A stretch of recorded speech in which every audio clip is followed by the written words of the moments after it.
Entonces, primero deberíamos hablar de óptica, o sea, de esa parte de la física encargada de los comportamientos de la luz y de cómo ésta participa en el proceso de formación de las imágenes.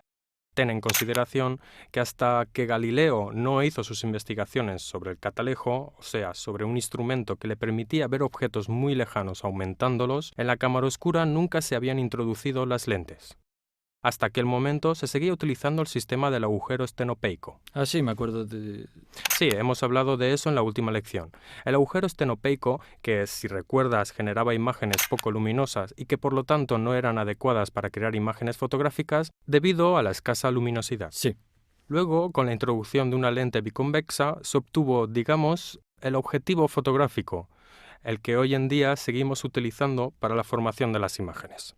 Gracias al principio de refracción, o sea, la capacidad de una lente de desviar el recorrido de los rayos luminosos, con un objetivo se logra hacer confluir la luz que entra en la cámara, de nuevo, en puntos fotográficos. De otra forma, tendríamos círculos de desenfoque, los así llamados círculos de confusión en la imagen. ¿Podrías explicármelo mejor? Sí, aunque profundizaremos en los conceptos de este tipo más adelante cuando hablemos de los objetos y de los comportamientos en la formación de la imagen. De momento es suficiente que sepas que la lente introducida en una cámara oscura permite mejorar los defectos que tenía la imagen estenopeica. Profundizaremos más en ello en las próximas lecciones. Pero pasemos ahora al corazón del tema, es decir, una vez que se encontró la manera de formar la imagen, el verdadero problema fue el de grabarla. Y aquí hay unos cuantos conflictos sobre la real atribución de la primera fotografía. En efecto, eso es lo que he leído. Sí, habrás leído que existen tres personajes, principalmente, que reivindican la paternidad de la invención fotográfica. Así es. Estos son Niepce, Daguerre y Talbot. Estos, los tres, Niepce, digamos, es el primero que desde la década de los 20 empezó a experimentar unas técnicas para obtener imágenes a partir de la luz solar. En realidad, eran muy lejanas a las fotos a las que estamos acostumbrados hoy, porque todo eso nacía de una placa metálica en la que aplicaban betún de Judea, que, una vez expuesto al sol, se endurecía en las partes incididas por la luz.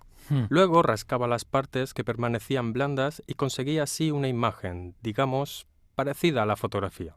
El problema era que los tiempos para sensibilizar este material eran muy largos.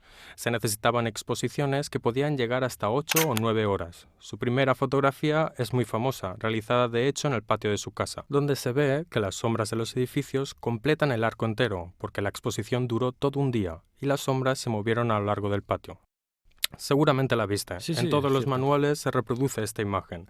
Realizados sus primeros experimentos que llevaron a esta imagen, en 1826 entró en contacto con un parisino, Louis-Jacques Mandé Daguerre, con el que firmó un acuerdo para seguir con sus estudios y orientarlos más en el sentido fotográfico. Pero pocos años después, Niepce murió y, digamos, en el acuerdo le sucedió su hijo. Así que la invención fue llevada a cabo por Daguerre, junto al hijo de Niepce.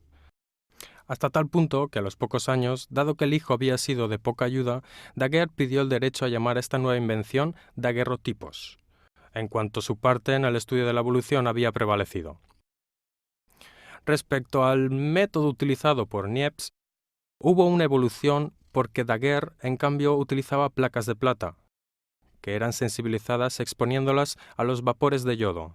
Se creaba así, en la superficie, un compuesto, el yoduro de plata, que actualmente se sigue utilizando como sal para obtener fotografías, y que una vez expuesto a la luz, este yoduro se transformaba en plata metálica negra. Pero se trataba de imágenes que debido a su soporte, la placa de metal, no podían ser reproducidas, no eran como los negativos a los que estamos acostumbrados hoy en día.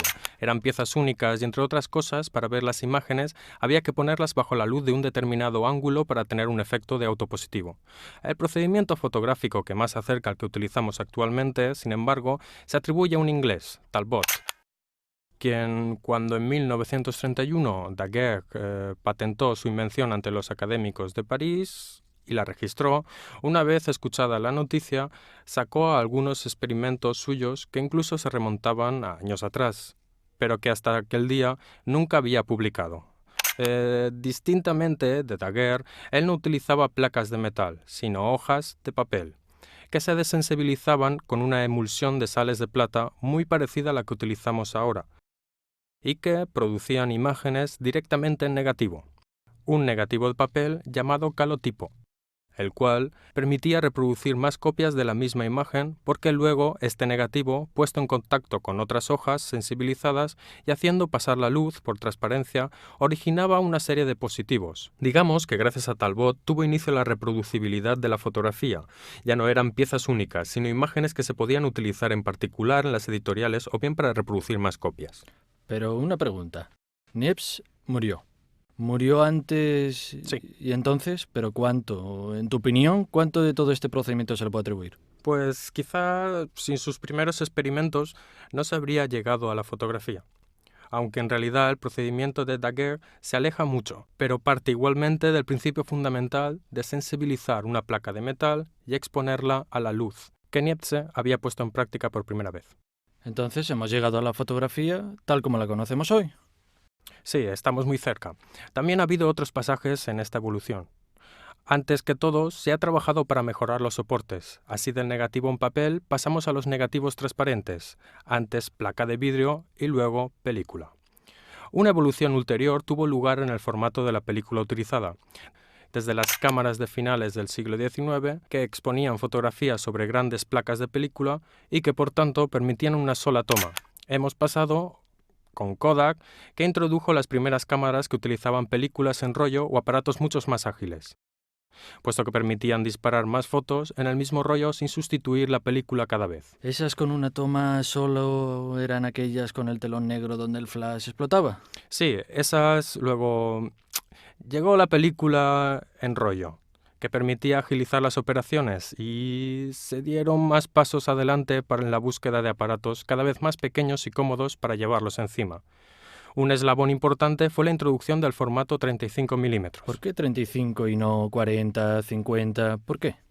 Primero porque el 35 es la dimensión de la altura de la tira de película, y luego porque este formato es de derivación cinematográfica, prácticamente la película que se utilizaba en las cámaras de cine de esa época.